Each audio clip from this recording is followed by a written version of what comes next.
তালিকা থেকে নাম বাদ পড়ার অভিযোগ। নির্বাচন কমিশনের বিরুদ্ধে সুপ্রিম কোর্টের প্রধান বিচারপতিকে যৌথ চিঠি মমতা রাহুলদের। মঙ্গলবার সুপ্রিম কোর্টের প্রধান বিচারপতি সূর্যকান্তকে উদ্দেশ্য করে লেখা এই চিঠিতে সই করেছে দেশের 23টি রাজনৈতিক দল ও একজন নির্দল সদস্য। তবে উল্লেখযোগ্য বিষয় হলো এই 23টি দলের তালিকায় রয়েছে আম আদমি পার্টি ও ডিএমকে, সাম্প্রতিক সময়ে যারা ইন্ডিয়া জোটের সঙ্গে সম্পর্ক ছিন্ন করেছে। স্বাভাবিকভাবেই এই ঘটনায় জল্পনা শুরু হয়েছে। তবে কি অভিমান পিছনে ফেলে ফের এক ছাতার তলায় আসছে বিরোধী শিবির? চিঠিতে সই যারা করেছেন তাদের মধ্যে রয়েছে কংগ্রেস, তৃণমূল কংগ্রেস, সমাজবাদী পার্টি, আরজেডি, ঝাড়খণ্ড মুক্তি মোর্চা, ন্যাশনাল কনফারেন্স এবং বাম দলগুলির মতো ইন্ডিয়া জোটের সমস্ত হেভিওয়েট শরিক। তাৎপর্যপূর্ণ বিষয় হলো আম আদমি পার্টি এবং ডিএমকের মতো দলগুলি যারা ইদানিং বিরোধী জোট থেকে কিছুটা দূরত্ব বজায় রাখছিল, তারাও এই যৌথ চিঠিতে সই করেছে।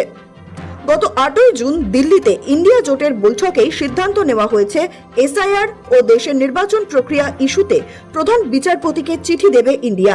ये सहमति बनी कि एसआईआर, मतदाता सूची में हेरफेर तथा चुनाव की निष्पक्षता पर उठे गंभीर प्रश्नों के संबंध में भारत के माननीय मुख्य न्यायाधीश को एक पत्र भेजा जाएगा। সেই মতোই এবার প্রধান বিচারপতিকে চিঠি দিল ইন্ডিয়া জোট। তাৎপর্যপূর্ণ বিষয় হলো ইন্ডিয়া জোটের সেদিনের বৈঠকে কংগ্রেস, তৃণমূল, আরজেডি, সপা সহ মোট 21টি দল উপস্থিত থাকলেও ইন্ডিয়ার সঙ্গে সম্পর্ক ছিন্ন করে বৈঠক এড়ায় দুটি দল। তারা হলো অরবিন্দ কেজরিওয়ালের আম আদমি পার্টি ও এম.কে. স্ট্যালিনের ডিএমকে। কংগ্রেসের সঙ্গে আপের ঠোকাঠুকি অনেক দিন ধরেই ছিল।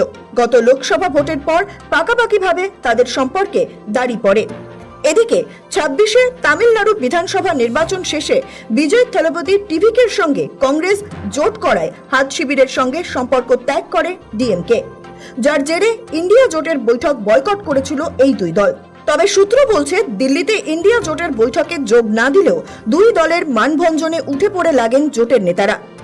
8ই জুনের বৈঠকে প্রধান বিচারপতিকে চিঠি লেখার সিদ্ধান্ত নেওয়া হলেও জানা গেল দুই নেতার মানভঞ্জনের পর অবশেষে 22 দিন পর আনুষ্ঠানিকভাবে বিরোধী জোটের চিঠি গেল প্রধান বিচারপতির কাছে। মঙ্গলবার সোশ্যাল মিডিয়ায় এই বিষয়ে একটি পোস্ট করেন কংগ্রেস নেতা জয়রাম রমেশ। তিনি লেখেন, 23টি রাজনৈতিক দল ও একজন নির্দল সদস্যের স্বাক্ষরিত চিঠি প্রধান বিচারপতিকে দেওয়া হয়েছে। কংগ্রেস নেতা জয়রাম রমেশের বার্তা সোশ্যাল মিডিয়ায় রিপোস্ট করেছেন রাজ্যসভায় তৃণমূলের দলনেতা ডেরেক ওব্রায়েন। তিনি লেখেন, এই চিঠিতে আম আদমি পার্টি ও ডিএমকের স্বাক্ষর রয়েছে। সূত্রের দাবি, স্ট্যালিন এবং কেজরিওয়ালকে রাজি করাতে বিশেষ উদ্যোগী হয়েছিলেন তৃণমূল নেত্রী মমতা বন্দ্যোপাধ্যায়, যার অর্থ একের পর এক নির্বাচনে ধাক্কা খাওয়ার পর আভ্যন্তরীণ কোন্দল মিটিয়ে ইন্ডিয়া জোট ফের এক ছাতার তলায় আসছে। চিঠিতে 23টি রাজনৈতিক দলের সই তারই স্পষ্ট ইঙ্গিত। ব্যুরো রিপোর্ট, সময় কলকাতা।